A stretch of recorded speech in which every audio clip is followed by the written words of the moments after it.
Hey everyone, it's Michael Kikle. I hope you're doing well today, and I have a review here for Power Rangers Zeo. Now, of course, I've been working through some Power Rangers stuff. Just reviewed the Mighty Morphin movie yesterday, but I reviewed the TV series of Mighty Morphin about 2 weeks ago. Anyway, I have never gotten to see anything of Zeo, and I just got to see the first 50 episodes all the way through on DVD. And the show ran from 96 to 97, picking up basically right where Mighty Morphin Season 3 ended. And I'm going to talk about some spoilers from that show and share some experiences I had with Zeo that I really want to talk about. This will mostly be spoiler-free, but I do have to spoil, again, some of the things from Season 3 of Mighty Morphin just to set up the premise in case people don't know, in case you're curious about it, like I always was. Because, again, I never got to see anything of Power Rangers Zeo when I was a kid. They never showed reruns of this show, and it's, to me, after rewatching it, I get certain reasons why they never did, but I really enjoyed this. I had a friend of mine, Horror FFA, or Goosebumps Completionist, if you want to check out his channel sometime, great YouTuber. He told me that apparently this is one of those really divisive shows in the fandom. And I understand certain reasons why I would feel that way, why I would think it would kind of suck in some ways. But I overall really enjoyed Power Rangers Zeo. I had a blast with this. And I'm going to give you a heads up too. I'm going to have some very controversial opinions about this show, specifically compared to Mighty Morphin, because there's a lot of things I think they do here really well. And in some ways I like certain things better than I liked from Mighty Morphin. So I guess we could begin with I guess we could talk with, like, the intro. They have a new intro for Power Rangers Zeo. It's basically the same guys, I believe, who did the Mighty Morphin theme song. The new theme song is not great. It's okay. It took a little while to grow on me. At first, when I first heard it on the first episode, I was like, oh, shit. This is not what I was hoping it would be. But it kind of grew on me, and it's the song that's kind of... Okay, so, like, there's early 90s that actually feel like an extension of the 80s, you know? And I think Mighty Morphin Power Rangers theme song is like that. But then you have Power Rangers Zeo that's mid to late 90s, that everything in the mid to late 90s, Power Rangers or otherwise, kind of felt like knockoff 80s, but it was still great. To me, anyway, being a 90s kid and being a mid 90s kid at that. So, I really don't mind this. Zeo had the same kind of songs that were kind of riffs of the original Power Rangers Mighty Morphin show theme. But it was still fairly cool for what we had here. A lot of the music sounds familiar compared to what Mighty Morphin had all the way up to its tail end. So I didn't hate that. A lot of people I could see hating that from the get-go, not me. Let's get to the actual story here. Mighty Morphin, towards the end of it, like within the last 15 or 20 episodes, you had a lot of changes. Specifically, Amy Jo Johnson, the Pink Ranger, left, which was sad, but we got a chick named Catherine, who goes by the name Cat, who can turn into a cat, which is one of the worst things Season 3 ever did. Sadly enough, Aisha, one of the cooler new Rangers that came in with Rocky and Adam, she leaves and, like, stays back in time when the Rangers went looking for the Zeo crystals, and she's just gone. And we switch her out with a chick that apparently was supposed to be in, like, current day because of Aisha's mystery about her parents, which was so stupid and so weird. But we have a new chick named Tanya that took over at the end of Mighty Morphin. And I'm going to be honest with you, Tanya fits in because she feels a lot like how Aisha's character was always treated. And that's okay with me. But Tanya, I don't think, stands out that much as an actress, as a character. I feel like it's the same syndrome of what they gave Rocky when he came into the show as the new Red Ranger. And I understand, like, he wasn't as experienced as Tommy and Billy and so on and so on. But, like, it felt disrespectful, not only to Rocky, but to the mantle of Red Ranger. It felt, in this case, kind of disrespectful to Aisha, even though they tried to make it a nice, like, power transfer episode, whatever.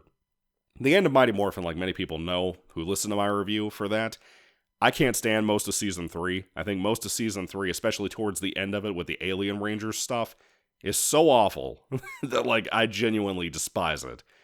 But at the end of Mighty Morphin, we had those two changes, obviously, but we also had a situation where the command center was completely destroyed by Goldar and Vito, which, by the way, in my review, I didn't get to talk about Vito. I love Vito. Vito, aside from Zed, might be my favorite villain design, aside from the pumpkin monster, too, I mentioned. Because he's like half a regular skeleton and half like camo, and he reminds me of the villain from House. If you've ever seen the horror movie House. Great movie, by the way. But Vito's awesome. I love him. And he and Goldar planted a bomb, the Rangers got out, but the command center got blown up at the end of the original Mighty Morphin show, and I never knew that. So let me set up something for you here. When I was growing up, I saw a little bit of In Space. I saw a bunch of Mighty Morphin on VHS. Never saw anything of Zeo once again. And then I watched Wild Force and Lightspeed Rescue and all of that. Zordon and Alpha were not in those shows from what I remember. I don't think they're in Lost Galaxy. I don't think they're in Space. Any of those shows. I don't remember Zordon and Alpha 5 being there. I thought that was strictly Mighty Morphin that had that, and nothing else. And I was convinced at the end of Mighty Morphin Season 3 that they were dead. Like, I was convinced their asses got blown up. It still doesn't make sense how they didn't get killed. I mean, Alpha's a robot. Can he really die? But still, the command center, the Zeo crystals actually take the Rangers we now have and lead them into the rubble, and then the command center rebuilds itself, interestingly enough, in a very magical way. They go inside, and it leads them into a new type of command center that's like, I think it's like in the ground, but they have to go through like a plasma door and stuff to get into this. It's very interesting how they have to do that. And it's a brand new lab. It doesn't look like the original command center with like the platform and like the black curtain around the outside of the room, which was hilarious back in the day. It doesn't look like that. They go in and they are now given new Zeo powers from these Zeo crystals that they got. Now, I'm going to say something controversial. I think I like the new, even though I love the original command center, I think I like the new command center more. I forgot what it's called this time around, but it's like almost like a sci-fi lab, if you will. I really like it a lot. I think it really fits my kind of taste, I dig it. It's pretty cool looking. But Alpha 5 and Zordon survived the bomb. Goldar and Vito lost their memory. If I remember correctly, I think that's what caused it. They lost their memory. Rita specifically, Rita and Zed are driving around with them in an RV throughout the entire season on Mars or something? Anyway, they're driving in the desert all the time on a planet or something in an RV. Yes. And Vito and Goldar are kicked out and eventually team up with Bulk and Skull as like their slaves, essentially. Like they do all of their housework and stuff. They work their jobs for them. And they're kind of good guys. And before I get into the Rangers, I got to talk about Bulk and Skull. A lot of this season has the guy who trained them in the Police Junior Academy thing in Season 3. He kind of leads them. At one point, he goes off and becomes a private detective, and they join him, and they do like their little mishap adventures of being private eyes. I gotta tell you, I realized in Zeo, and kind of by the end of Mighty Morphin, but specifically in this show, that I'm done with Bulk and Skull. Like, they need to go bye-bye. Like, it's one thing to have humor in the show. It's one thing, it's a kid's show. And I like those two gentlemen. I do. And I think they made it like 6 seasons in, so I think I got to deal with like 2 more seasons of them being here. So that's what? Turbo, and then In Space, is that the next one after that? So I got a long while until their asses are out of my way. But I realized during Zeo, I was done with Bulk and Skull. I want them gone. Because of the mishaps and how obnoxious it was and how it would get in the way so much. But let's get back to the Rangers and their new Zeo powers. Of course, they got new Zeo Zords. Later on in the show, they have another set of new Zords, which I prefer the later set more so than the early one. That's just me. There's no more ninja costumes, thank God. I don't think there was a single episode in here about anybody turning into a kid. Thank God once again. But everybody's given new colors, which I thought was very interesting, and new spots within the team. Tommy, being the leader from Mighty Morphin, takes over the Red Ranger mantle here. And these costumes, I gotta say something else controversial. I love the Zeo costumes so much. It was always the thing that made me want to watch this show when I heard about it for the first time back in the day, rewatching the whole show on Netflix. And I've always wanted to see this because the Red Ranger costume, and I had toys from the show, by the way. I don't know if I said it in this review or not, but I loved the flip head figures. You know, when I was a kid, I had a bunch of those. I have the Gold Ranger sitting behind me on this shelving.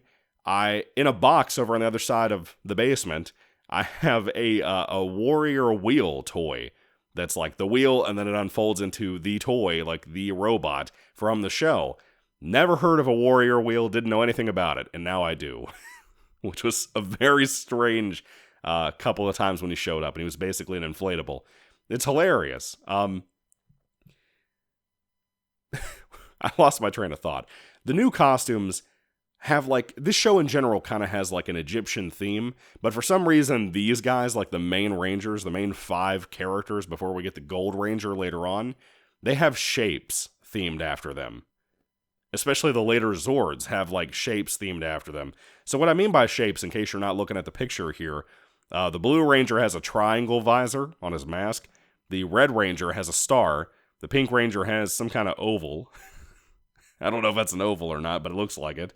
The Green Ranger has a rectangle, and Tanya, the Yellow Ranger has like 2 thin ovals. Yes. So they're very shape-themed. They have all this gold around the like chest and stuff, the belt, the boots, all of that. And it's like Egyptian-themed. It looks very ancient and technical because the Zeo crystals are ancient. And I love these costumes. And what I was going to say is, I think I like these costumes more than the original costumes from Mighty Morphin. I love those Mighty Morphin costumes. It's what I grew up on. There is something about how this show was shot for the American footage, because the Japanese footage, when it's shown in here, because this was made all those years after it, the Japanese footage in here typically looks awful. I mean awful, dude, like embarrassingly bad to look at. But the costumes for the American footage are so colorful, and I love that about them. Despite any flaws I'm going to talk about with this show, the costumes look amazingly colorful. I never saw the Green Ranger costume before look like this. I love the Green Ranger costume from Mighty Morphin, but here Adam takes over the Green Ranger costume, and it looks freaking awesome. I love that green color, man. Tanya stays as the Yellow Ranger, you know, like she was in the previous show. Kat is still the Pink Ranger, and Tommy goes on to the Red Ranger suit to lead the team, and poor Rocky goes to the Blue Ranger. But dude, the Blue Ranger costume looks sick here too. When I was growing up, I had the Blue Ranger as one of those flip heads. I had the Gold Ranger, like I said, and I had Tommy as a flip head. And I love those costumes. Those were always my favorite of what I was expecting to see from Zeo. And aside from the Green Ranger, which if I can find a flip head of the Green Ranger, I'm absolutely buying it. I don't even buy toys, but I would buy that one because I love Adam and I love the green costume in this show. But the green, the gold, the blue, and the red look amazing. They're so good, they're so neat. But there may be a character name that you may wonder, if you haven't seen this show, why didn't I mention him? Billy. Billy kind of takes more of a helper role here, and I feel so bad for the actor, Mr. Yost. Is his name David Yost? I think it's his name. I feel so bad for him, man. I really do, because he just got screwed in every way possible.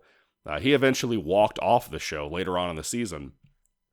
And I guess I'll start with the fact that Billy, it's sad to me because David Yost like came to the set and found out, like, they tell him on the go, like, you're not going to be a Ranger anymore. You're going to be like a helper buddy in the lab with Zordon and Alpha 5. For Billy, that makes sense, but Billy was one of my favorite Rangers from the original show. I've always been a Billy fan. I love the Blue Ranger color in that show. And Billy was just done well.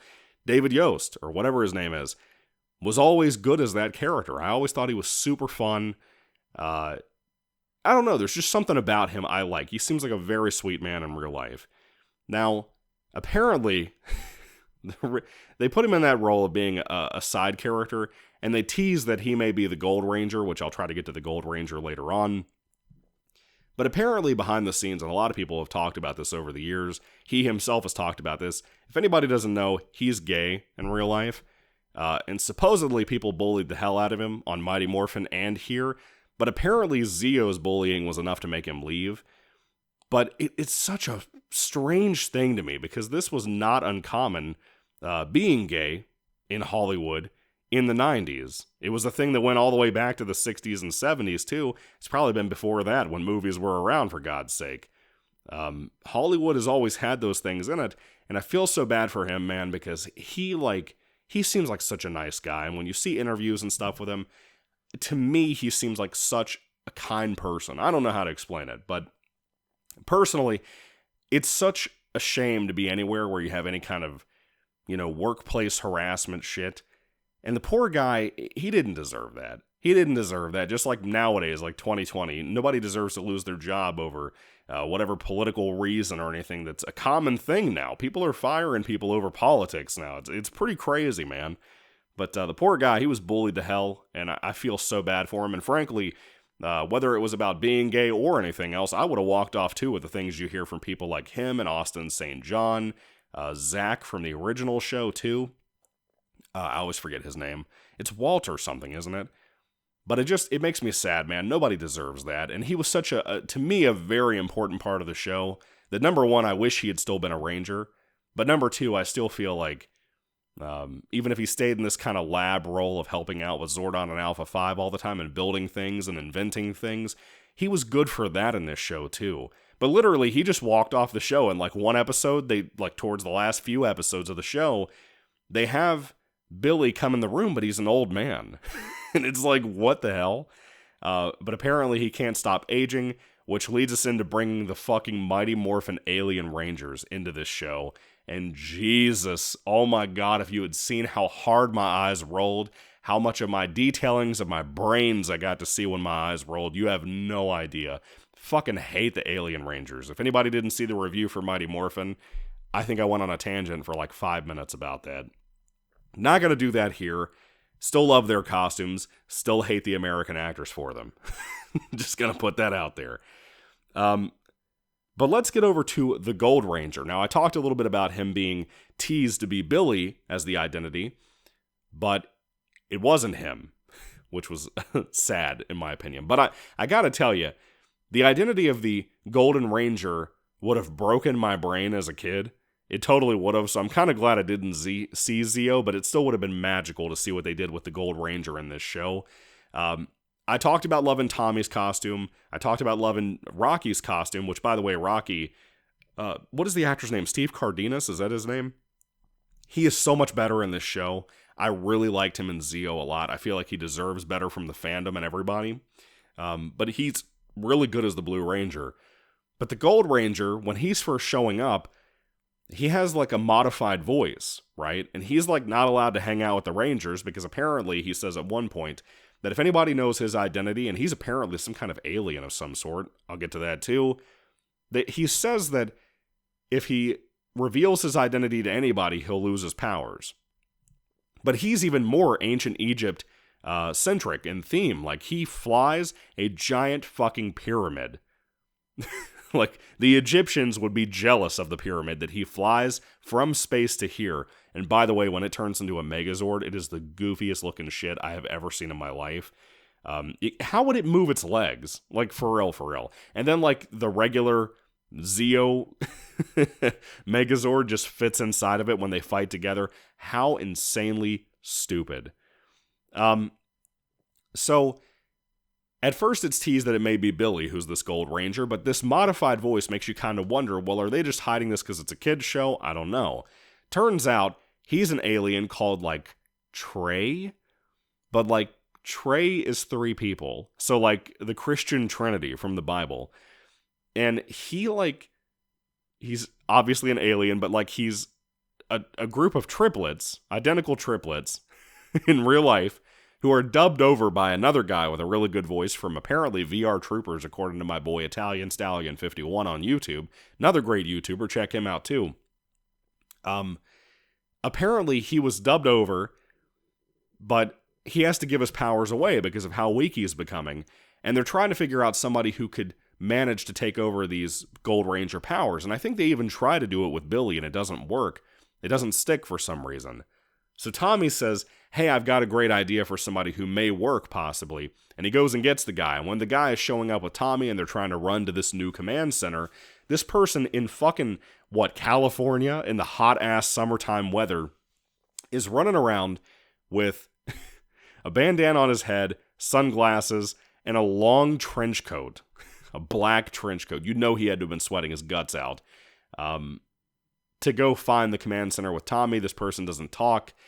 But it turns out it's Austin St. John returning to Power Rangers after the really bad experience that he had before in Mighty Morphin, and the reason he left and all that over pay disputes. Which I don't blame him either for doing that. Like I said earlier, he and Walter.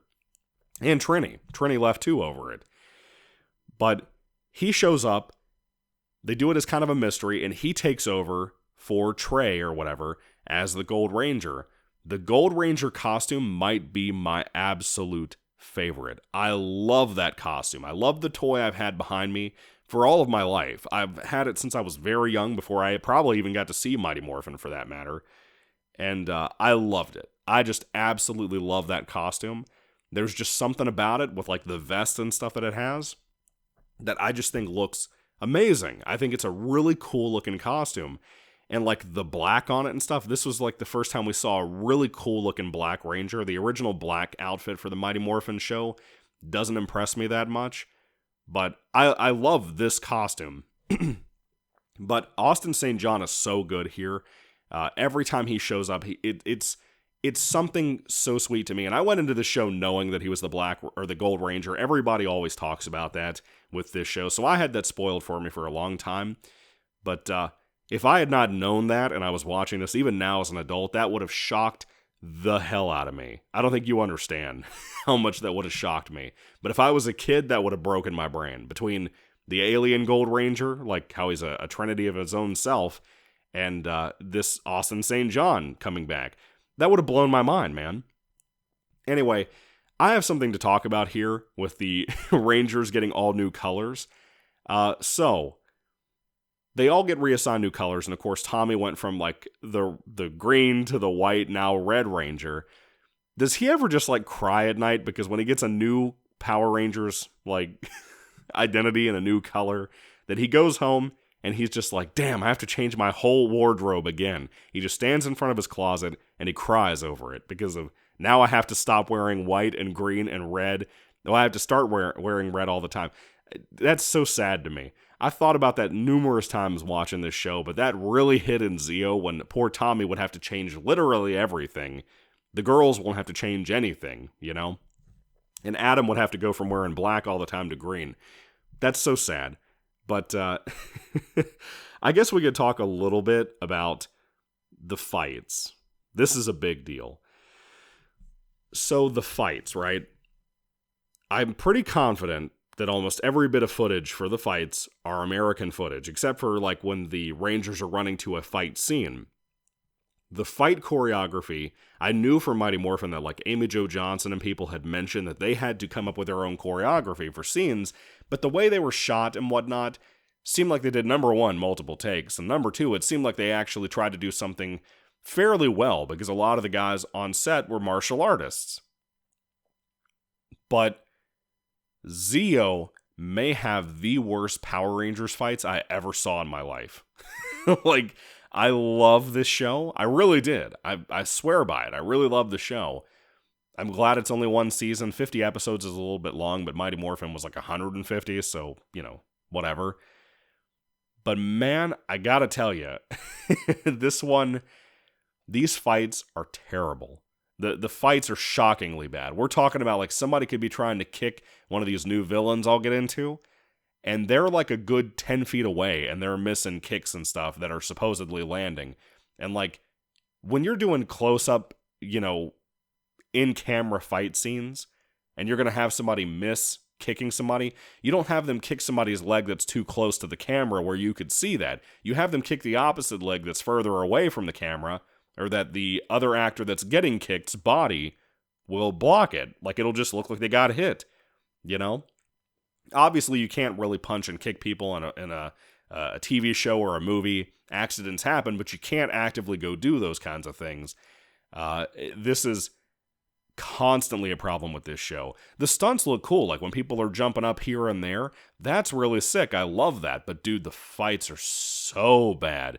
The Megazord fights are not that great either. They have a couple of cool things, but again, I don't really like the Megazord that they start off with, and the other one comes in so late that you barely get to see it do much. The Megazord fights are rough, man. Now, I guess I'll talk about one more thing with the Megazords, too, I thought about. I love when we start to see the new Megazords in this show. I hate how, like, some of them drag out, like, the legs of the Megazord, the first one they have in the show. And, like, they're basically turrets, but they also just look like legs with guns on top of them. That's terrible. But one thing I love about Zeo is that when we first start seeing the new Megazords in the first few episodes, we actually show, like, the cockpit. Not just like what we did with Mighty Morphin, where it's the group sitting in the cockpit. It's like we show the Rangers get into, like, suits, or not suits, seats, and get on, like, a railing that they're being, like, pushed into the Zords. I don't know how to explain it. It's like we're seeing the seats outside of the Zords go into the Zords and put them into the cockpit. That's so cool to me. It's something we saw a little bit of in the Mighty Morphin movie 2 years or so before this came out. But it was way more cool here. You know, it actually looked like pretty neat. I dig it. I thought it was really sick for what they did with that. But now let's talk about the villains. I talked about what happened with Goldar and Vito and becoming slaves to Bulk and Skull, which goes on way too long. And again, I was ready for all of them to be gone. As much as I love Goldar and Vito, Goldar doesn't have wings because apparently he's gotten them taken away. Is that a play on It's a Wonderful Life? I don't know. I talked about Zed and I talked about Rita and how they're just driving an RV around. There's apparently a bigger villain that I still do not know. I don't know the name of. But they are basically a robot kingdom, which are the lead villains of this entire Zeo show. I love them. I have never seen them before, never seen a picture of them or anything online. I think they're called the Machine Empire or the Machine Kingdom or something like that. I think the main villain is called like Mondo or something. I don't know. Mondu. I don't know. But they're like a king, a queen, a spoiled kid. I thought they had another kid. But then they have, like, their kingdom with, like, we get to see their planet. We get to see, like, their henchmen and stuff. This one particular henchman who's, like, he kind of reminds me of C-3PO. But, like, he has a little tiny robot that he swings around on a chain and says, and he has a Scottish accent, by the way. And he says, around and around and around we go. And then he throws the thing. That, by the way, that was my Scottish accent for you people who love that. He throws the little robot at the monsters throughout the show every week and makes them into the big monsters. Like when Rita used to say, make my monster grow, and she used to scream it. That's what this little robot does with this C-3PO robot. The king and queen, I love. I think they look so cool. The queen, I guess all the robots on the show kind of have like a ventriloquist dummy mouth, which I'm a huge fan of ventriloquist dummies, always was because of Goosebumps. That was sick. I love those monster designs. Frankly, I like them more as villains than I do the original show. Even though Zed will always be like my favorite villain ever, I think that this show, having the kind of monster designs it has for costumes every week, they look cool. They remind me just of what we used to do with Mighty Morphin. Not as creative a lot of the time, but they have some cool creative stuff too. I still like the costumes. The quality of them is cool. But the Machine Empire, or whatever they're called, I love these guys. I think they're awesome. I hate their kid called like Sprocket, or whatever his name is. I don't like the voice actress they pick for it. I don't like the look of that little character. He's supposed to be like a little boy. They even do like a birthday episode based on him, and I hate that shit too. It's awful sometimes, man, with stuff like that. Now, there are a couple of things that my friend, again, Horror FFA, told me that make this show so divisive that I could totally see these couple of things I'm about to bring up ruining this show for people and making it something people would hate. Number one, the fact that there is an episode where we are introduced to Tommy's brother, who he didn't know was his brother, and it's like Tommy wandering around in the wilderness, in the desert, in California, Nevada, wherever this is, and he is led almost in spirit to go find this guy, and he finds him and saves him. They find out they're brothers. And this guy is apparently, I think it's Jason David Frank's real-life brother, which is kind of wild. But what was so funny to me is, like, he looks older. He probably is the older brother, but he's treated almost like he's the younger brother to me.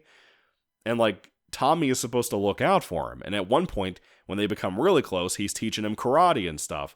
And there is a part where Tommy bested him in a fight, like, in front of people in the juice bar at Ernie's. And this grown-ass man gets offended by whatever Tommy was trying to show him and runs out of the room. Not walks, runs out of the room. And, like, I can just hear that old sound effect of, like, kid shows with kids getting beat up and crying and whining. That's what it sounded like to me. It reminded me of years ago, YMS, YourMovieSucks.org on YouTube.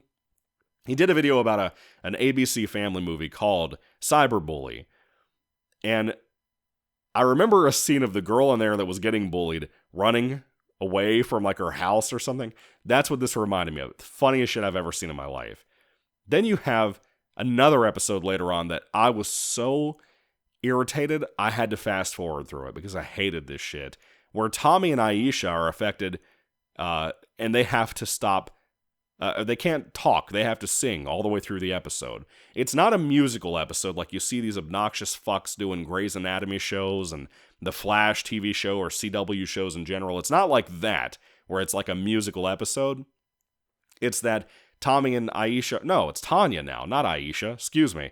I keep forgetting this character's name. You know? But Tommy and Tanya... Damn it, I did it again. Tommy and Tanya can't stop singing, so, like, they're losing control of their Zords and stuff because of it, which is causing new issues. And, like, they're not just singing their lines, they are doing opera singing, which made me want to jump off of a roof, you know? That stuff was so nerve-grating. I don't think you understand how much it annoyed the shit out of me. And again, I fast-forwarded through it. I don't do that ever with this show unless I'm just hitting the next chapter button on the intros to the show because I don't need to see it over and over again with how these are 20-minute long episodes, by the way, just like they were with Mighty Morphin. I don't need that. It gets on my nerves too much. But outside of those things, I don't think there was anything else I really had to complain about in the show. It was just mainly those two episodes, and the Bulk and Skull stuff. But everybody else, all the characters, the monsters, the villains, the new costumes, all of that, I loved. I genuinely loved and adored about the show. And in some cases, like I said with the costumes, I think I like those more than Mighty Morphin, which was something I did not expect to say. Did not expect to say that to you all. So, yeah. Power Rangers Zeo, I'm sorry to make this review so long, just like I did with Mighty Morphin, but I wanted to get into every detail I could think of, because I thought you all deserve it. This is a little bit of a mess of a show, but so was Mighty Morphin in Season 3, even though that was way, way worse. This is like on par with Season 1 of Mighty Morphin to me. Aside from the fights being horrible, the fights are so bad, man. Like, that's the reason I watched Power Rangers as a kid. And I think it would have fooled me if I was watching this as a kid back in the day, but, like, man, it's rough sometimes. But overall, I like the show. I think it has a lot to offer. If you haven't seen Power Rangers Zeo, I think it's worth your time, man. It's got a lot of cool shit in there. It's got its flaws, obviously, like a lot of Power Rangers after Mighty Morphin has, and even during Mighty Morphin. But it's cool. It's got a lot of cool stuff that I enjoy, and I love the Gold Ranger. I'm glad to see my boy, Steve. Who the fuck is Steve? My boy Jason come back. But anyway, Power Rangers Zeo, I love it. I recommend it quite a bit to the right people. If you can get over the fights thing, I love the machine villains. They're cool. They add like a new layer to the show. So, what do you think about Zeo? Do you guys love it? Do you hate it? Let me know everything you think about the show down below. Did you grow up on it, or are you like me and watching this as an adult? Because I was very impressed with what I saw in here most of the time. And I don't know if I'm going to start Turbo yet. I thought about it. I've kind of debated on it a lot. But I think I'm going to wait till after Christmas, so like in December, or January, to start watching that. Or maybe late December, I haven't really decided. I may watch like a disc here or there, and you may get a review earlier in January than you remember. But that'll probably be the case, because I just kind of want to take a break. I'm kind of having a little bit of burnout, but I think it's because of stuff like the musical episode on this season that kind of like was like, ugh, you know, and Bulk and Skull too. I'm kind of having just reservations of having to deal with Bulk and Skull again if they come back. Even though I loved them in Mighty Morphin. I don't know what happened with me, but I think it's too much of them. I don't know. But anyway, let me know what you think about the show down below. I'd love to hear your thoughts on it, all your critiques, all of that stuff. Thank you all for watching, guys. God bless you all. Catch you later. See you in a review for Turbo eventually. I don't know what I'm going to review in the meantime, aside from maybe some manga volumes before January, so we'll see. But anyway, thank you guys. Again, God bless you again, and goodbye.